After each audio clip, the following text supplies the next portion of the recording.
Welcome to Akhand Vidyashram, the first institute of impeccable wisdom, the walking, talking encyclopedia. Mantra Vidya, the science of mantra chanting. My mission, the impeccable wisdom, knowing which everything is fully known. My greatest discovery, Divyank, the divine design of nature with which the perfect objects are designed and created. Divyank is the reward of 60 years of integrated education. Impeccable wisdom is enlightening, and integrated knowledge is empowering. Let's understand the science of Mantra Vidya. First manifestation after the creation of the universe was Akash Bhuta, so-called ether or quintessence, the fifth subtle state of the matter, which could also be called plasmatic state of the matter. And this was formed from the union of neon 21 to form neon 22, and then brilliant effulgence, which got converted into light or Akash Bhuta. And then from there, all the other elements have come. Akash Bhuta to Vayu, Agni Bhuta, Jal, Arapa, and Prithvi. Now, first sound vibration, mantra was Om. Even today, if you are very, very subtle, that is the sound which is heard from sun or the universe today. Now let's understand, in Sanskrit language, the word akshar, letter, is derived from Akash. Is it a coincidence? Or wisdom of the ancient Indian sages that Akash is the space, Akash Bhuta is the quintessence, the plasmatic state, the basic vibration of the world, the universe, and Akshar is a reflection of that, and that was called Shruti. And combination of different akshara is called words or shabdas, and then they form mantras. So look at the whole description. Now the study of mantra is called mantra vidya. Mantra is associated with the mind, the man. Mind is associated with the heart, hridaya.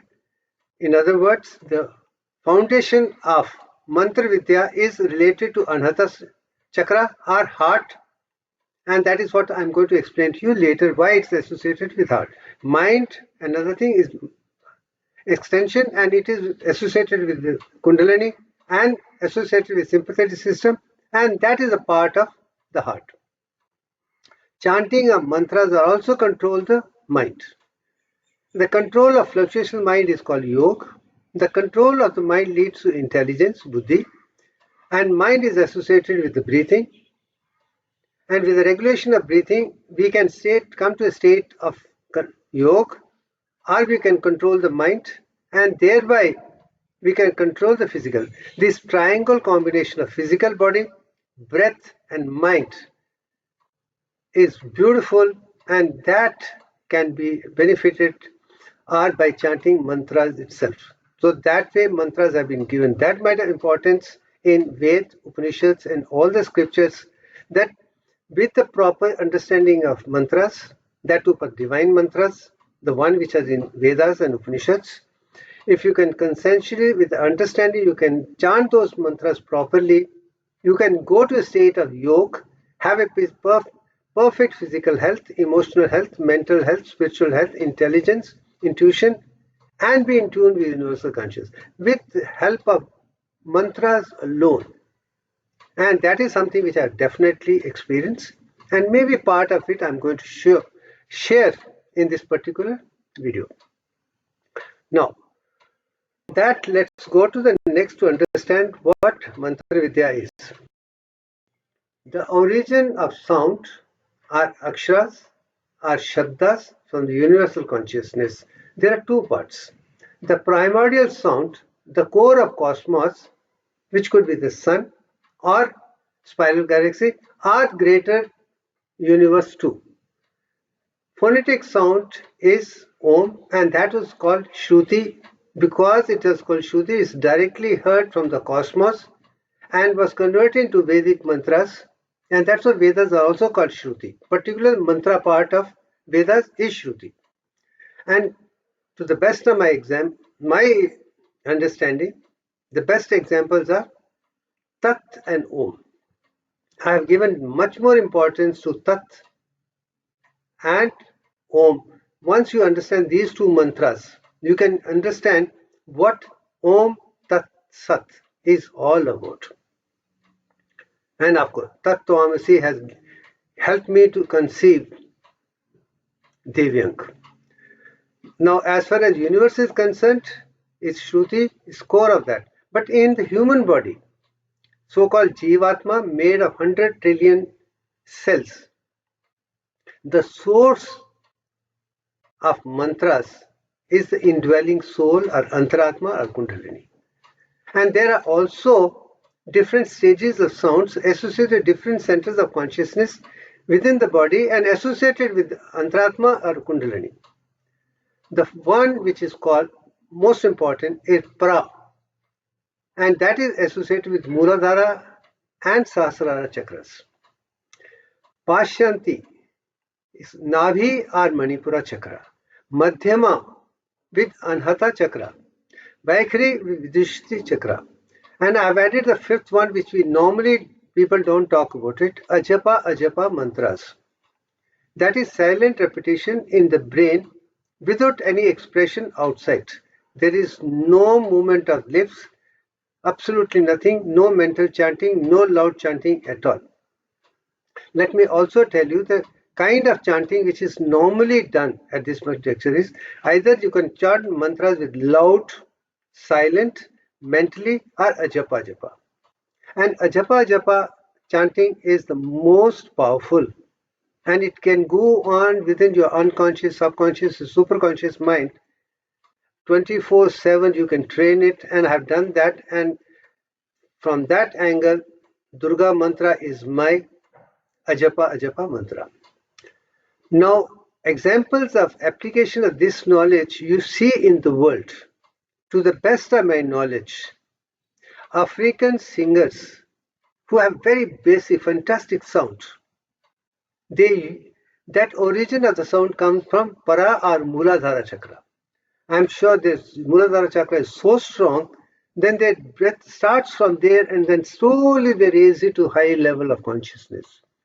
The power I feel in some of the singers who originate from Africa are phenomenal. Then Pashyanti, the ancient Indian classical singers, their sound originates from Nabhi chakra. And Indian devotional songs are complete devotions is with Madhyama or with Anahata chakras.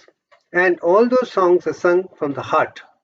That's why you see emotions, so much love, so much respect, other things.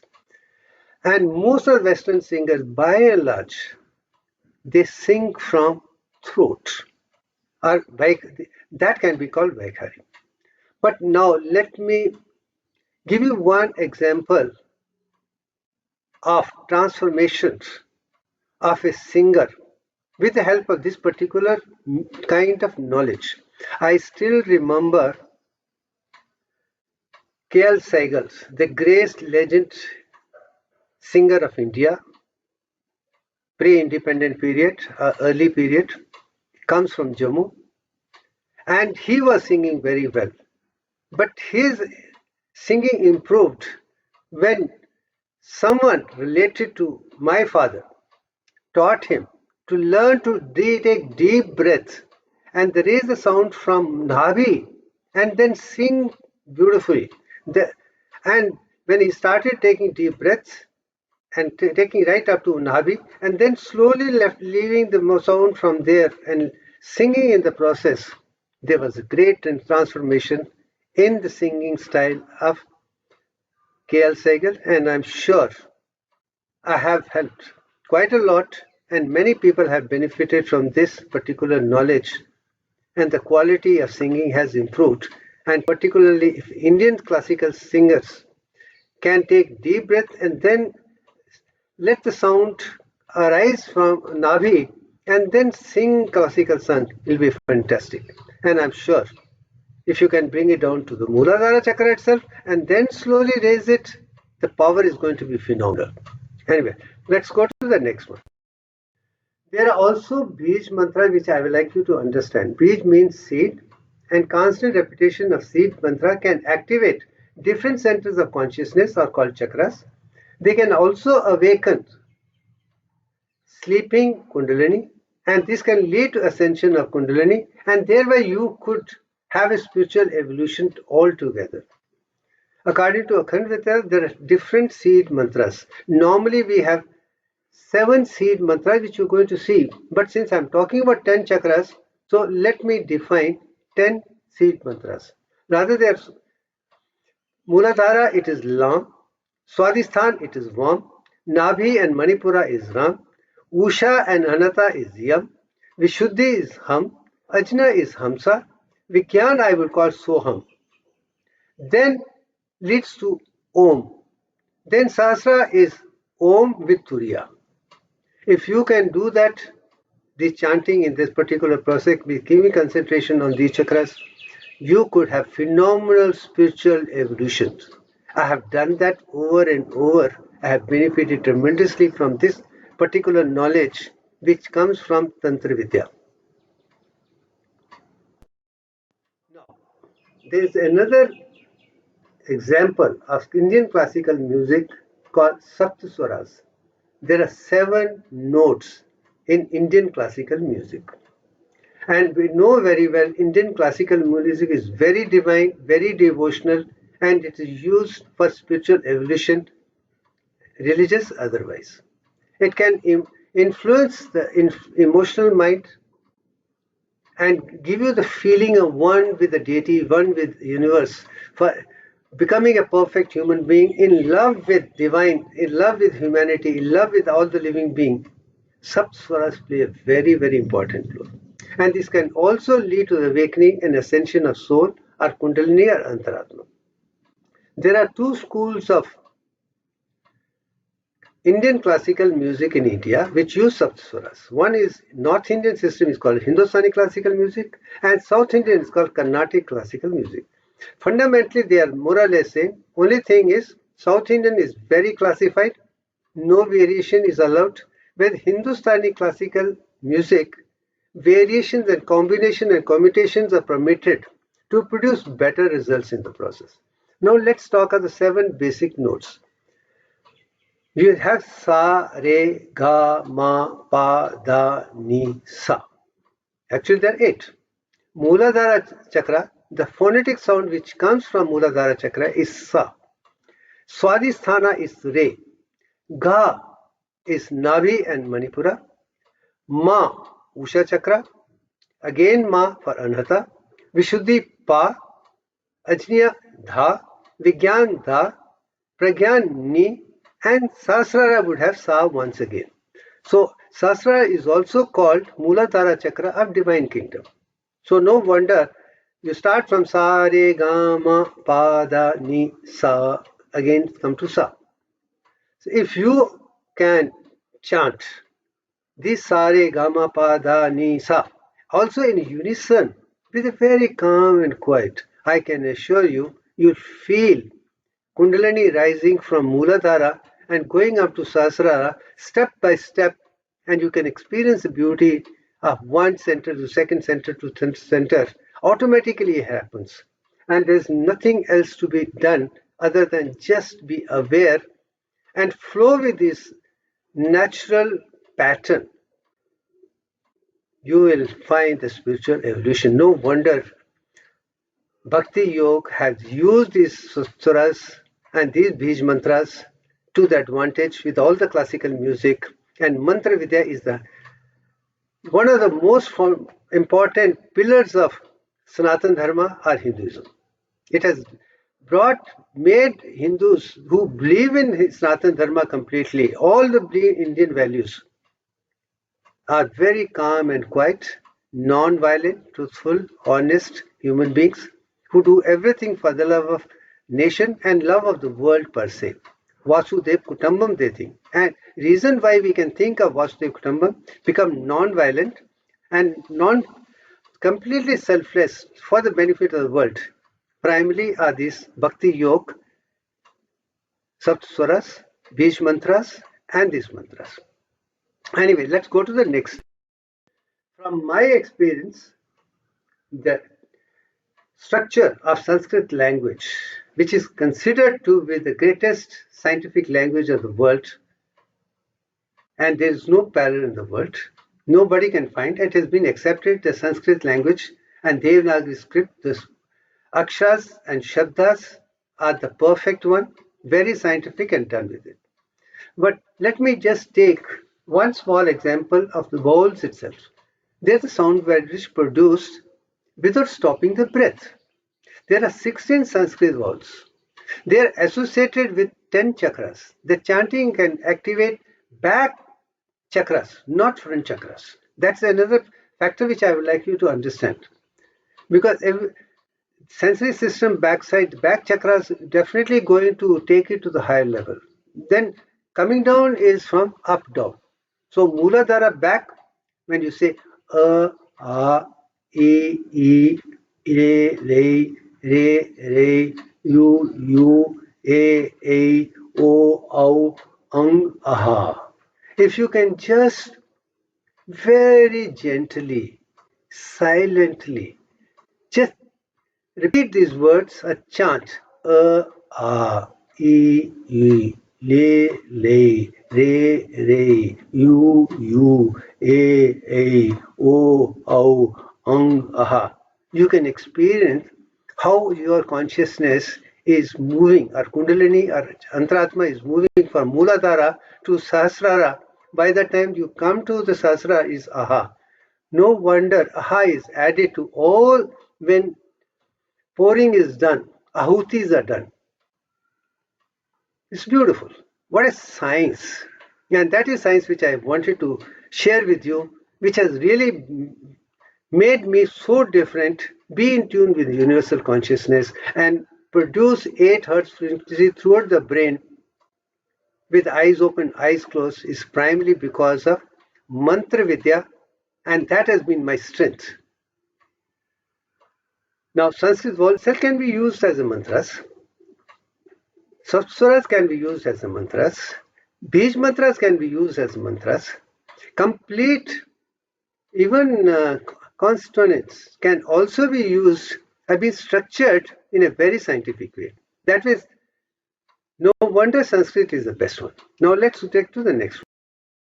Now, there is a mathematics involved in classification of mantras.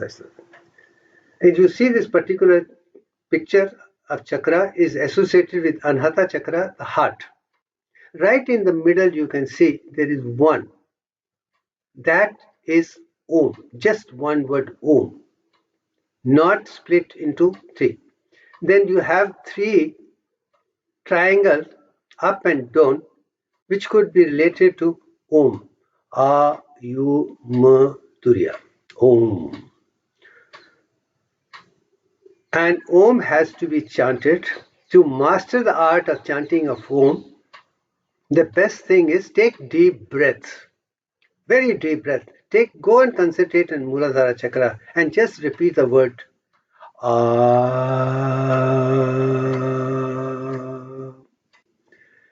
You will feel, if you're repeatedly chanting just alone, you can feel the vibration in Mooladhara chakra.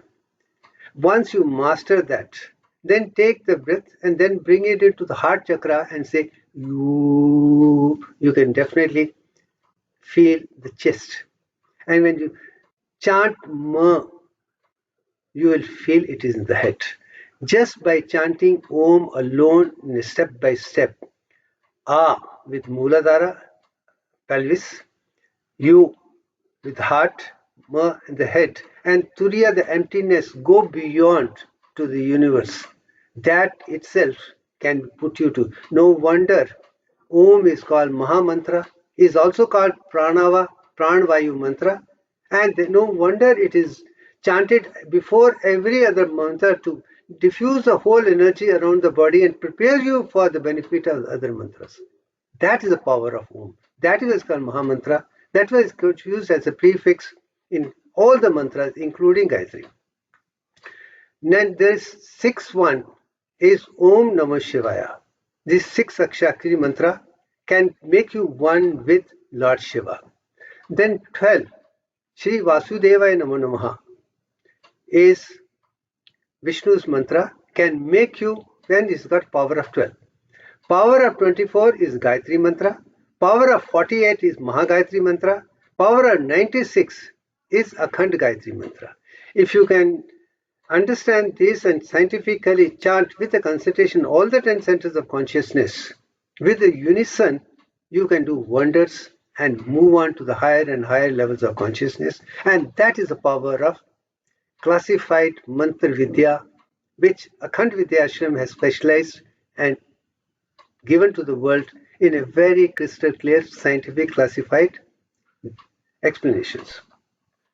Om, I have already explained to you how to chant Om properly and why Mandukya, one Upanishad itself, is beautifully, and in the process also, Om is supposed to represent 22 by 21 or Lord Brahma.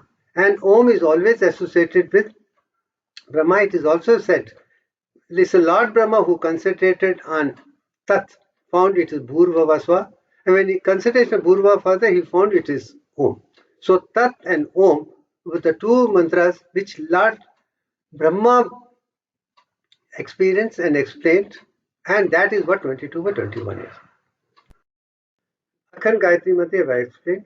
Same thing, if you can chant these mantras with the concentration on chakras, I can assure you, you can do wonders in the world. Now, coming to this particular picture, I'm not going to talk about this picture, but at this particular juncture, let me share with you something which I shared. The second video in my series from Akhand Vidyashram is called Divyank Dhwani. And Divyank Dhwani is designed and edited by me and rendered by a friend of mine, Pandit Janardhan Mita on Star. It's a beautiful work done 14 years back. It has been used extensively for research for one of my PhD candidates, and results were very good, and every person or subject of research who have used, they were able to produce alpha frequencies in temporal region even after opening of this, which is normally not done. But what is so beautiful about Divyank Dhwani, let me again repeat. There are Saptaswaras, and out of Saptaswaras, 5 swaras have been used, 2 are made recessive. Which are the ones which have been used and which are made recessive? Initial part Sa Re Ga, which is associated, Sa Re is associated with Muladhara and Swadhisthana and Navi Chakra, and they will activate sacral parasympathetic system and produce lot of ojas within the body, which is responsible for good health. But then Sa, Re, Ga, Ma, Pa, they have been made recessive, and they are the one who actually activate sympathetic system. And sympathetic system activation is responsible for all the fluctuations, all the problems, hypertension, diabetes, and otherwise, they have been subdued. But then last part immediately activates the cranial parasympathetic system. Thereby, you have the vagus predominance over the physical body. As a result, your heart rate comes down, your blood pressure comes down, your sugar levels come down, everything comes down, and you could be in blissful state 24/7. That's the beauty of Divyank Dhwani. It is based scientifically on 5 of the 7 swaras, and 2 have been brought down, which activate sympathetic system or Kundalini. They can make you in tune with universal consciousness without the help of Kundalini awakening or Kundalini coming to play. I can say you are literally having a predominance of parasympathetic system, and which is designed to rest, digest, and conserve energy. You can conserve energy, you can be at restful state, you can be blissful, You can be calm and quiet, and all the biophysical parameters will be as perfect as when you are born. What more do we expect? For that way, I do feel time has come that people who are fond of this, let them listen to Divyang Dwani at least 3-4 times a day or whenever they're working. I can assure you, you will benefit tremendously. After all, it has been given free. It's not for a price and just for love, because I have benefited from it last 14 years. Then I'm just sharing it for the love of it, and that's it. It is Akhand Vidyashram is not meant for any profit, and not even once I've ever asked anybody to subscribe or like or forward. And I do feel I've done my bit. I'm not requesting, I don't want. It's nothing which I need, because divinity has given me everything. But I do feel something which I've gained tremendously. Let this knowledge not go waste, like many of the brilliant people in the ancient Indian system. They were masters, but they were reluctant to share. But today I would love to share for the love of it. Now I leave it to people to let them do what they want to do. I'm doing my duty and I'm enjoying it. So that way, thank you very much for giving me a great opportunity to share my experiences, spiritual evolution and enlightenment with the most comprehensive way, so that like me, others could also benefit from divinity or divine grace, which I got in abundance. So thank you very much once again.